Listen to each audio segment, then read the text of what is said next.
እግዚአብሔር ሆይ እግዚአብሔር እኮ እድሜ ጨምራለሁ ያለኝ እኔ እንዳያት ነው እኔ እሷን ለማየት ቻንስ እንዳገኘ ነው ይሄ ነው ማለት ነው ብዬ ነው ያሰብኩት።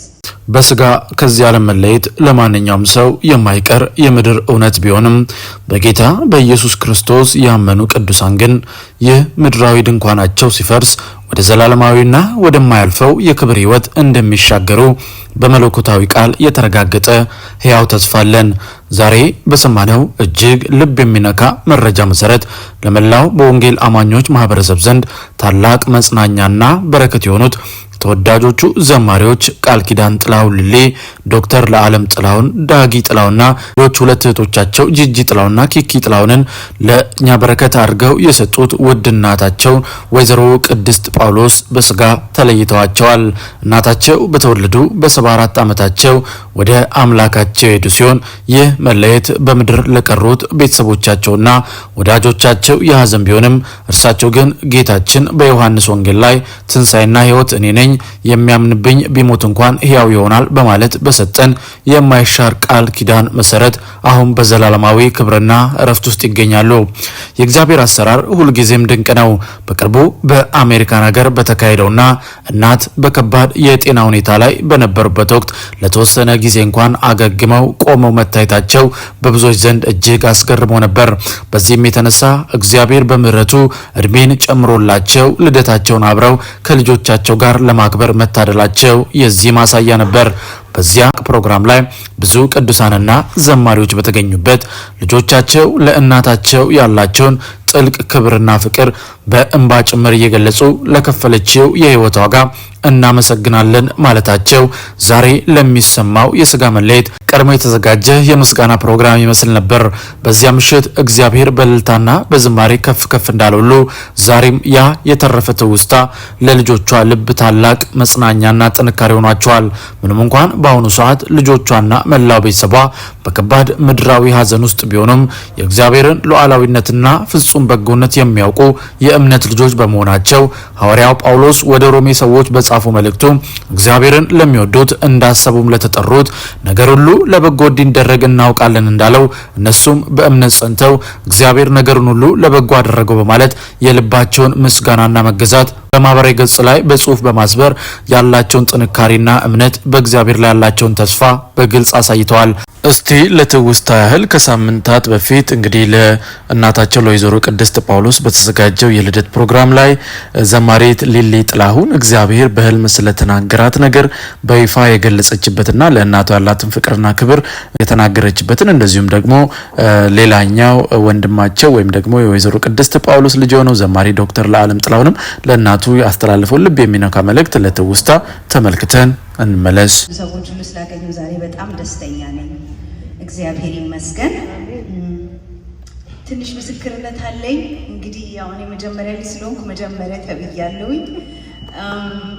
በመጀመሪያ እግዚአብሔርን ማመስገን እፈልጋለሁ። በጣም በጣም እግዚአብሔር ለዚህ ስላበቃን ማመስገን እፈልጋለሁ። ለምን ብትሉኝ ኪዲ ከመታመሟ በፊት የሆነ ህልም አየሁና ህልሙ ደስ አላሰኘኝም ስነቃ እና እግዚአብሔር ህልሙ ሲያሳስበኝ ዝም ብዬ ጌታ ቃል ሰጠኝ እድሜ እንደሚጨምርላት። ከዛ ነገርኳቸው ለእህቶቼ። ከዛ መጣሁኝ ቪዚት ላደርጋቸው ዊክስ አጎ መጣሁ። ሳያት ግን እምነቴን ወይም ያንን እግዚአብሔር የሰጠኝን ቃል የሚፈታተን ነው የሆነብኝ ሁኔታውን ሳያት እና እዛው ቁጭ ብዬ ምን ወሰንኩኝ?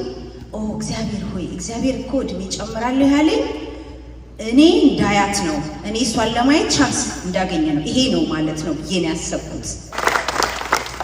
መከራና ወጀብ ቢገዳደሯትም የአባቶቿ አምላክ ኪዲን አልጣላትም። አቅፋ እንድትሰበስብ ንስር ጫጩቶቿን ከዚህ በላይ አርጋለች ቅድስት ለልጆቿ። አቅፋ እንድትሰበስብ ንስር ጫጩቶቿን ማይኮን ሆናለች ኪዲ ለልጆቿ። ፊት አውራሪ ጳውሎስ እርሶ መች ሞተዋል፣ ኪዲዬን የመሰል ጀግና ልጅ ወልደዋል። አይ አንቺ ቆፍጣና ቆፍጣኒት ቅድስት አንጀትሽን ቋጥረሽ ሰራሽ የኛን ቤት።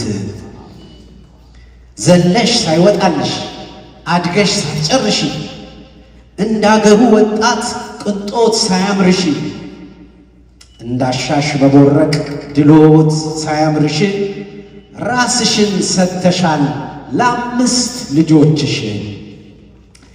ዛሬ በየፊናው የተሰማራ ነው እኛም ሰዎች ሆነን ወግ ማዕረግ ያየነው። ኪድዬ ከጌታ ቀጥሎ ባንቺ ጫንቃ እኮ ነው፣ ከጌታ ቀጥሎ ባንቺ ጀርባ እኮ ነው።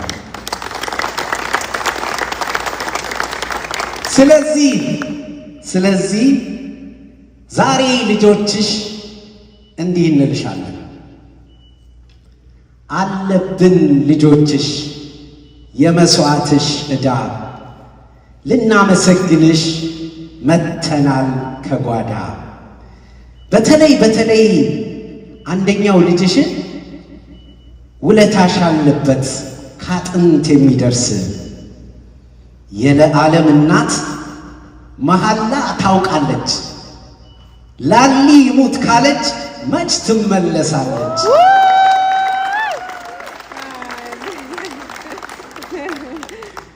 እንዲህ ልበልሽ በማጠቃለያው የውልደትሽን ወር ምስክር ልጥራው። የሚያዝያ ፀሐይ እንዴት ሞልቶልሻል፣ የሚያዝያ ወገግታ ቁም ነገር ሰርተሻል። ከእናትም እናት ኪድዬን ወልደሻል፣ ከእናትም እናት ኪድዬን ወልደሻል። አንቺ እናት ቁንጮ የዓላማ ሴት፣ ኧረ እንኳን ተወለድሽ ወይዘሮ ቅድስት። አንቺ እናት ቁንጮ የዓላማ ሴት፣ 1000 ዓመት ኑሪልን ኪዲያችን ቅድስት። እንግዲህ ውድ ሚዲያ ቤተሰቦች በቪዲዮ ላይ እንደተመለከታችሁት ነው ከጥቂት ሳምንታት በፊት ለእናታቸው ለወይዘሮ ቅድስት ጳውሎስ እንግዲህ እግዚአብሔርን ያመሰግኑበትን ፕሮግራም አዘጋጅተው የነበሩ ልጆቻቸው ዘማሪ ሊሊ ጥላውና ዘማሪ ዶክተር ለዓለም ጥላውን ያስተላለፉትን መልእክት ለእናንተ አቀረብን። ለመላው ቤተሰብ በእውነት እግዚአብሔር መንፈስ ያጽናናቸው ያበረታቸው ዘንድ እንጸልይላቸዋለን። መልእክታችንን በዚህ አጋጣሚ ማስፈር እንፈልጋለን። እናንተም ውድ ሚዲያ ቤተሰቦች በሀሳብ መስጫው ስር ለዚህ ለተወደደ ቤተሰብ በተለያዩ ዝማሬዎች ለተባረክንባቸው የተጽናናንባቸውን የመዝሙር ሰንዱቆች ላደረሰን ቤተሰብ እግዚአብሔር ደግሞ ያጽናናቸው ያበረታቸው ዘንድ በጸሎት አስቧቸው፣ ሀሳባችሁንም ስጡ እያለን ለዛሬ ያዘጋጀንላችሁ ፕሮግራም ይህን ይመስል ነበር። በፕሮግራማችን ላይ ያላችሁን ማንኛውንም ሀሳብና አስተያየት ልሰጡን ትችላላችሁ። እኛም ደግሞ እናንተ ብትሰሟቸው ብታውቋቸው ያልናቸውን በመንፈሳዊ ዘርፍ የተፈጠሩ ጉዳዮችን በአዲስ አቀራረብና ይዘት ወደ እናንተ ማቅረባችንን እንቀጥላለን። የምንለቃቸውን ቪዲዮዎች ላይክና ሼር ቻናሉን ደግሞ ሰብስክራይብ እያደረጋችሁ ቤተሰብ እንድትሆኑ እየጠየቅን በርግጥ በምንሰጣችሁ መረጃዎች አምናችሁና ፍቅዳችሁ ቪዲዮቻችንን ላይክ ቻናሉን ደግሞ ሰብስክራይብ በማድረግ ከ41,000 በላይ ሰብስክራይበርስ እንድንደርስ ስላገዛችሁን ምስጋናችን ላቅ ያለ ነው። በሚቀጥለው ብትሰማቸው ብታውቋቸው ባልናቸው አዳዲስ መረጃዎች እስከምንገናኝ በያላችሁበት የዓለም ጥግ ሁሉ የጌታ ሰላምና ፍቅር ከሁላችሁ ጋር ይሁን እያልን በዚሁ ተሰናበትን። መልካም ጊዜ ይሁንላችሁ።